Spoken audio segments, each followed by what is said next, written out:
мен күресерде, мен Қытаймен күресерде ойланбаған адам сендермен күресерде ойланбаймын. Мынау Қытайдың темасы соңына таман шығып қалды. Ендігі жауларым сендерсіңдер, Қазақстандағы ұры қарақшылар.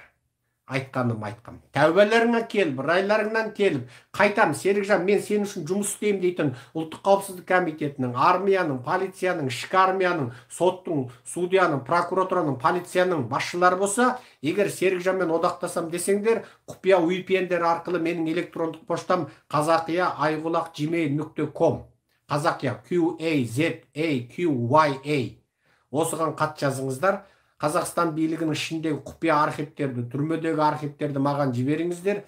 Сендер сол арқылы жаңа халықаралық жазадан құтыласыңдар. Ал ондай, егер Серікжанмен одақтаспай, ымыраласпай сол Нұрғауырның артынан ерем десеңдер, Нұрғауырмен бірге о дүниенің тозағы түгіл, мына дүниеден кетпей тұрып, сендерді тозақта өртейміз біз.